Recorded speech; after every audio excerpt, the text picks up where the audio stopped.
demonstrar uma contradição absurda nos seus votos. Em 2021, quando ele participou do julgamento sobre as condenações do presidente Lula, ele não levantou nenhum questionamento sobre a competência do Supremo Tribunal Federal para julgar condenações do presidente Lula, à época, ex-presidente. Também não alegou a tese da incompetência do Supremo Tribunal Federal para julgar os que participaram dos atos de 8 de janeiro.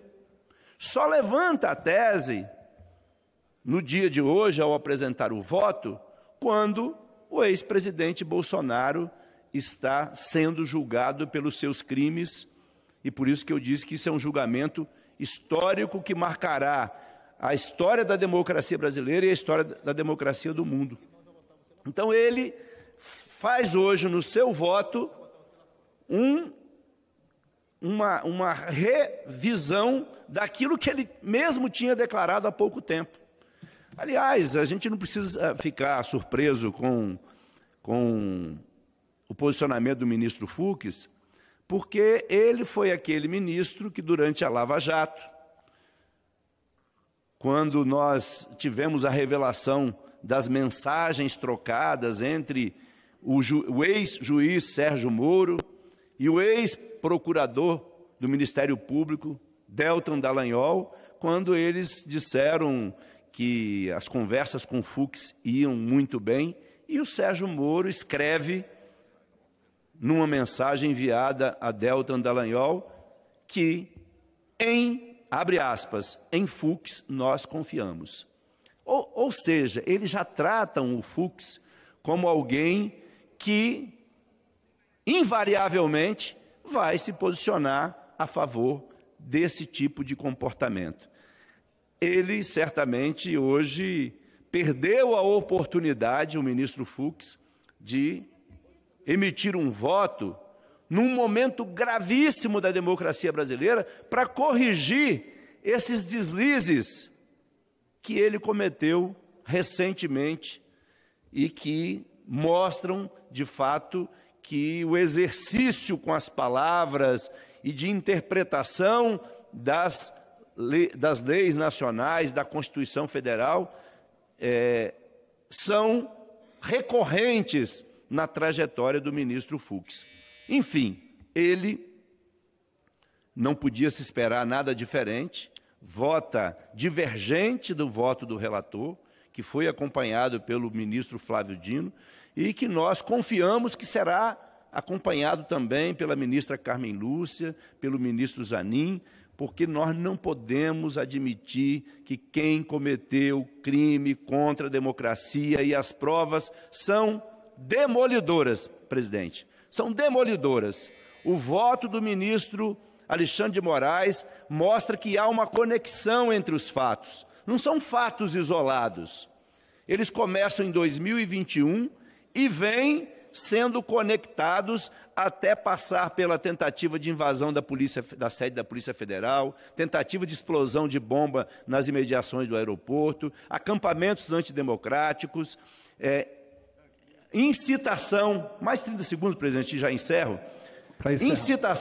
incitação de militantes pró-ditadura, pró-tortura, pró-intervenção militar, culminando com um plano Punhal Verde e Amarelo, que previa assassinato do presidente, do vice, de ministro do Supremo Tribunal Federal. Enfim, uma série de fatos que se conectaram ao longo desse tempo todo e que culminaram com o dia 8 de janeiro. Existe uma diferença entre juízes e vingadores.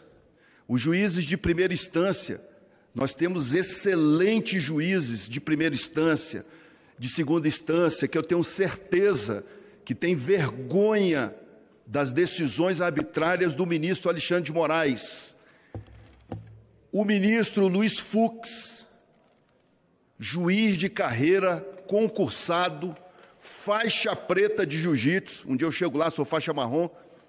Então, parabéns ao ministro Luiz Fux por estar representando o Poder Judiciário, por estar representando juízes honestos, juízes que fazem cumprir a lei e fazem justiça. Porque o que o Alexandre de Moraes vem fazendo é buscar vingança.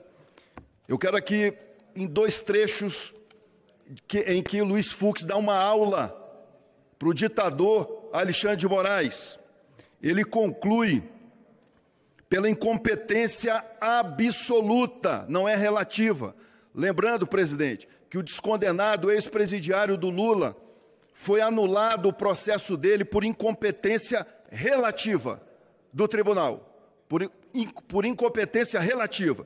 O ministro Luiz Fux declarou em seu voto a incompetência absoluta do Supremo Tribunal Federal para fazer o julgamento do processo que condena o presidente Jair Bolsonaro. E é por isso que nós temos que aprovar a anistia aos presos do dia 8 de janeiro, incluindo o presidente Jair Messias Bolsonaro. Porque o Supremo Tribunal Federal não tem competência para fazer julgamento de um ex-presidente. E segue o ministro Luiz Fux dizendo sobre a incompetência da turma e competência do plenário. Coronel Crisóstomo, são 2 análises. Se é ex-presidente, primeira instância. Se é considerado presidente, tem que ser julgado pelo plenário do Supremo Tribunal Federal. Ou seja, o ministro Alexandre de Moraes não considerou nenhuma coisa nem outra. Ele faz rasgar a Constituição e o processo é por conta dele. Jair Messias Bolsonaro é um ex-presidente, portanto, primeira instância. Se eles querem considerá-lo como presidente, teria que ser julgado pelo plenário do Supremo Tribunal Federal. 7 de setembro, o povo brasileiro foi às ruas pedir por justiça, clamar por liberdade. E nós precisamos pacificar o nosso país. Chega, desde o início desse desgoverno do PT, é o tempo inteiro golpe, golpe, golpe, golpe, golpe, para esconder a roubalheira desse governo,